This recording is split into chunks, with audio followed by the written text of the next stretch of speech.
So yesterday, someone was unalived in Minneapolis, and it's not a surprise that I'm feeling a certain way. And there were some other things that happened at work, and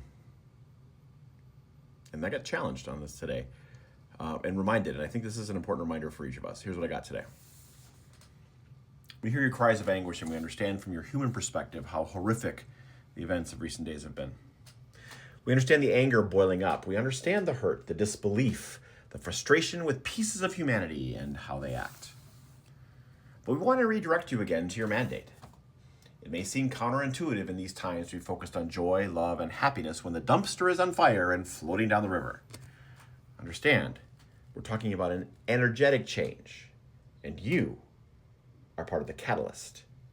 We use the image of the pebble in the pond because from the catalyst of the pebble, the ripples spread out and change the surface of the pond in resonance with the action the pebble created. Now, there are two kinds of pebbles. There's the pebble of peace and love, and the pebble of anger and violence. Both have the same effect in the water. We're asking you to choose the pebble of peace and love that might spread. No one said the path was going to be easy. It's simple, but your ego is what makes it difficult. And we understand. This is the operating system you came into play with. There's no judgment in these words, just observations. Being a pebble of peace and love means that you radiate that energy to those around you. And like sympathetic vibrations, they will pick that up and it will change their vibration when they become in resonance with that energy. Even in the face of horrific actions, a pebble is still a pebble. The law of sympathetic vibration doesn't change. If you choose to be the pebble of love, that energy will radiate from you, and more will begin to resonate with that vibration and change their energy. It's human to be angry and outraged, and we're not taking that away from you.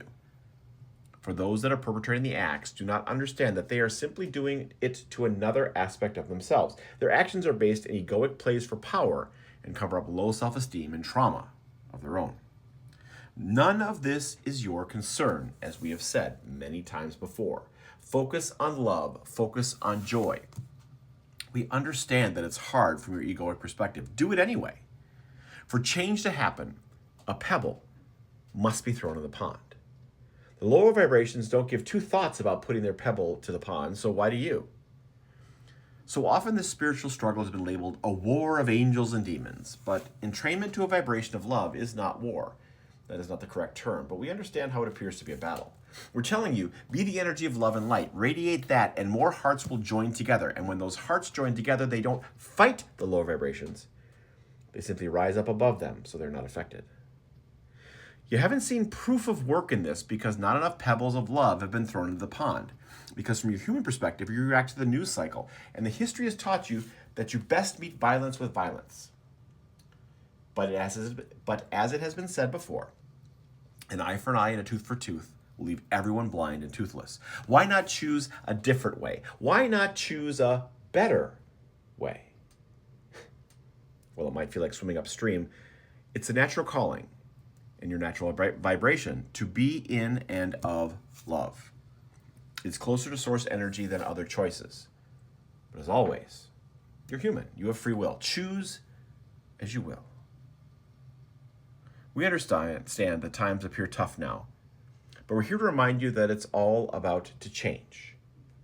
Which direction it changes is up to you as a race. We are suggesting a path of love is more preferred. Which will you choose? Every day you have the power to choose the day's divinity. There is no judgment from us on which path you choose. The suggestions we're giving you are based on your soul's desire and calling in this incarnation. So while it is hard, choose wisely. We are complete.